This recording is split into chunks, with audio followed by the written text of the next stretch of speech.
Today we're with Helen Cross, author and schools gardening champion. She's going to be showing us around her garden and talking us through her gardening year.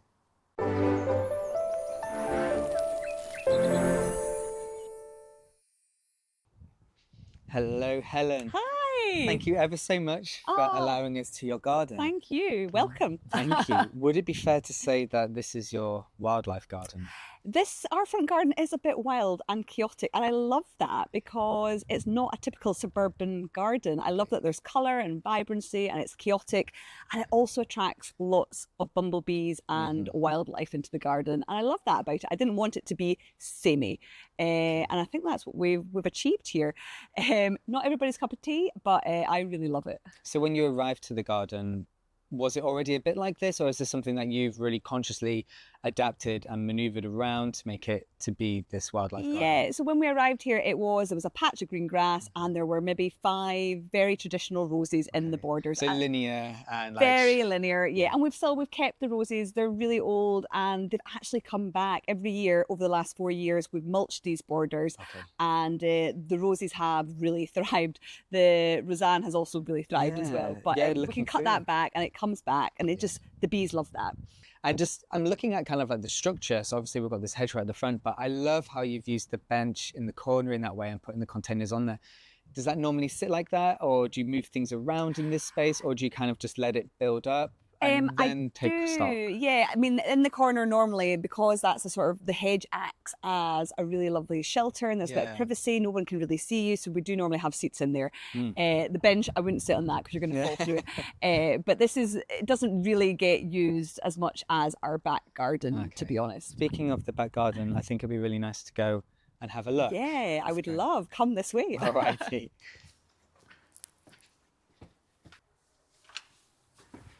Wow, what a vibrancy of colour that you've got here. Yeah, I love colour. I am a sucker for colour. I love oranges and pinks, and I think the dahlias and the nasturtiums are the star performers this month for sure, and the sweet peas as well. So as far as I understand, this is a new space or a new design of the garden. It is very much so. So literally, if you'd been here about 3 months ago, this was a bit of a building site.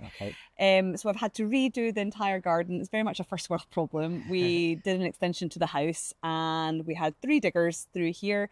And I've had the opportunity to start from scratch. Start again. Yeah, which has been amazing. So I worked with a very good friend, Camellia Taylor, who's a garden designer, and she threw together some ideas to allow me to make sure that the garden fitted for everybody, because with 3 small children, my love for growing cut flowers and also for growing food, the garden has to work for everybody. So, and I think we're there. It's a work in progress, but I'm absolutely delighted with the first couple of months we've had from the garden. And you've got these raised beds here, and they are right butt up against your patio and house here. Yeah, that is a really bold view, especially from like your viewing windows as well. Totally. Can you talk to us about how you're kind of utilizing this space and having that right next to the house? You've obviously got the patio here with the lovely brick pattern and little seating area, but how you're kind of using this space? Absolutely. So the raised beds were very small originally. My dad actually built raised beds maybe 4 years ago, just before the pandemic, and they're at the very bottom of the garden.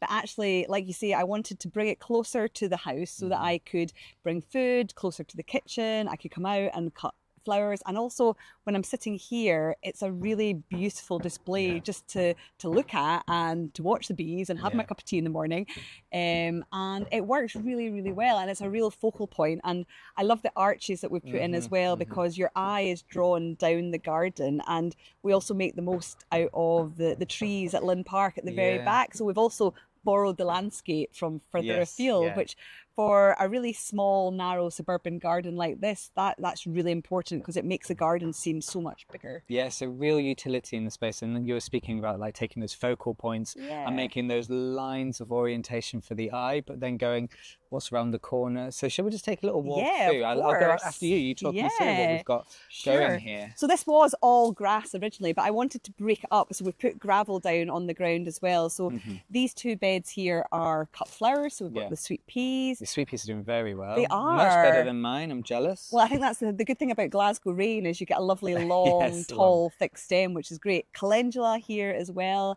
And then we've got dahlias, and then gladiolus will come. And given the weather that we've had recently, I suspect the gladiolus might come sooner rather than later.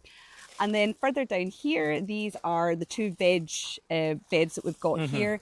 Nasturtiums, as I said before, doing amazingly well. And I love nasturtiums. A bit of a bold statement. They might be my favourite garden showstopper because they attract bees, as you can see today. The flowers and the leaves are also edible. And once they go to seed, they're a bit like poor man's capers as well. So you can really utilise them a huge amount in the garden. And I just love that pop of colour, and I've got lots of different varieties. There's a real profusion of colour there, absolutely. Lettuces doing really well. They're another showstopper for this year. Yes. Not doing so well, and I think it's really important to talk about things that aren't doing well at the moment, and that's my pumpkins and my courgettes. Really, really failing. And I think that probably has to do a lot with the climate at the moment. We've had some really cold spells this summer, and not a lot of heat. And pumpkins and courgettes really need sun. So that is a bit disappointing, but it's a learning curve. And I guess as gardeners, we're always learning, and we need to learn how to be adaptable and to become more resilient as the weather patterns continue to change. So looking forward, so we've got a narrow garden, and we have this kitchen garden that's profusion of colour, and we're moving down to a slightly more open space. Shall we have a little look at absolutely. Let's go after you. So with 3 kids, you do need to have a bit of green grass, I think. So this lawn has only just been put down in the last couple of months. So it's still very much finding its feet, excuse the pun. It's got to really it's not quite settled. But we'll let that go. And I am a great believer on having a bit of a wild lawn. So you won't ever really find a neat suburban sort of cricket lawn in my patch. Again, it just adds a bit of variety and a bit of colour, and it attracts wildlife as well. Yeah, and get some like clover in there as well. I think that's really nice. I'm seeing lots of repurposed bricks here and having them as a borderline. Yeah, do you know what? I had lots of brick left over from the patio, and because I'm a sucker for being a bit thrifty, and I was doing the garden on a bit of a shoestring, so I used the leftover bricks to create this sort of border effect, something that I actually saw at Scone Palace in their new walled garden. And it's a bit wonky, but again, I think that reflects that character. Sort of, absolutely. It's perfectly imperfect. And it's another texture in the garden as well that it gives that extra space. I'm seeing now here we go to a sunken level here. So this bit has been unchanged. It wasn't affected by the build at all. And this is sort of our dining area, because the sun in the evening comes right down here, and already you can feel it's really warm and it's very sheltered, and partly due because we've got this buddleia here that again has gone a bit crazy and wild. We haven't seen as many butterflies this year. Lots of bees, but not so many butterflies. And again, I think that is just sort of a sign of the times as well, and something that we need to talk about, because we do rely heavily on wildlife coming into our gardens for pollinating as well. But this is our eating zone, I guess. So. And I really like how, with it being sunken, that you've put the achillea in there, and then there's a little bit of verbena in the corner, and that kind of lifts that back up, kind of creates those walls of colour. Absolutely. So these borders around were actually, when we moved into the house 5 years ago, they were just filled with gravel. So I removed all the gravel and replaced it with compost so that I could create more beds. So we've got the achillea, and we've got lots of strawberries growing around the sides as well, and the verbena, and in the back here, rambling roses and ferns and raspberries as well, which do really well down here. So lots of utility again. It's not just for colour, but also for food as well. Yeah, absolutely. I love that. It's got to work hard, the garden. It's got lots of different things it needs to do. It provides for so many different things, not just yourself, but for wildlife, for your children as well. And also a place to entertain and have friends round and sit and chat and have a cup of tea or for them G&T. Or G&T. For them it'll be a wonderland as well. You know, they'll really enjoy being in your space.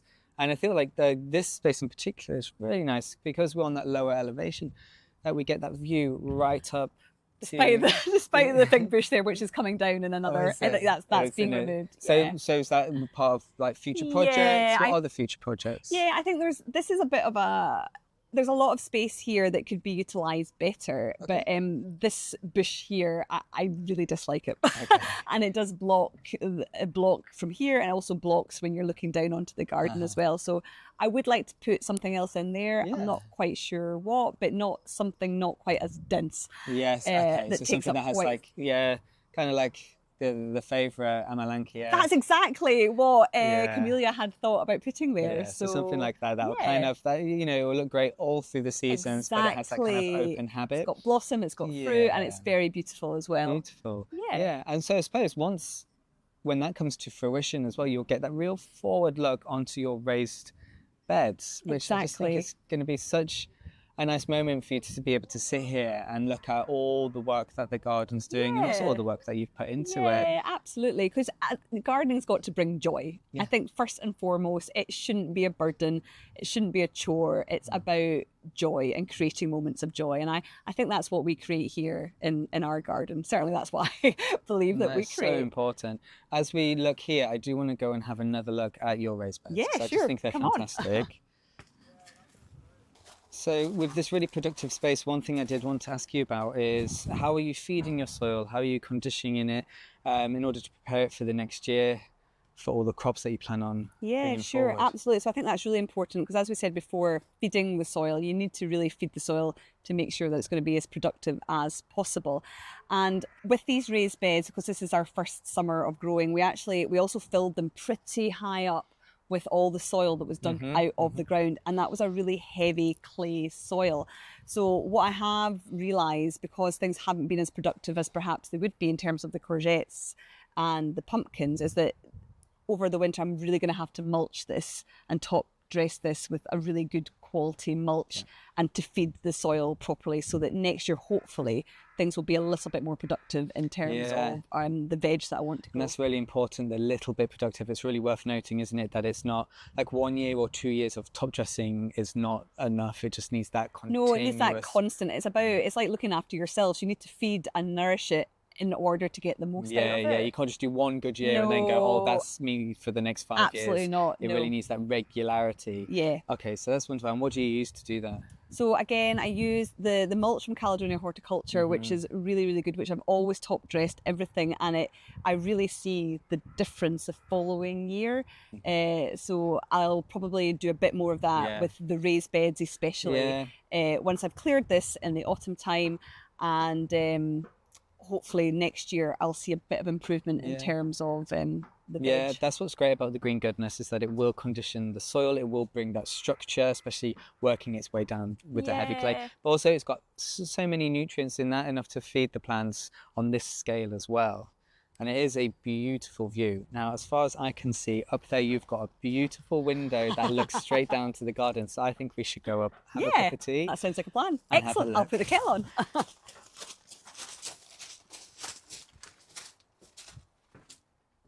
We can really learn a lot from Helen and her garden, not just from her wonderful capabilities of transforming this narrow garden into zoned spaces that cater for wildlife, that cater for her family and friends, but also for herself and for the kitchen.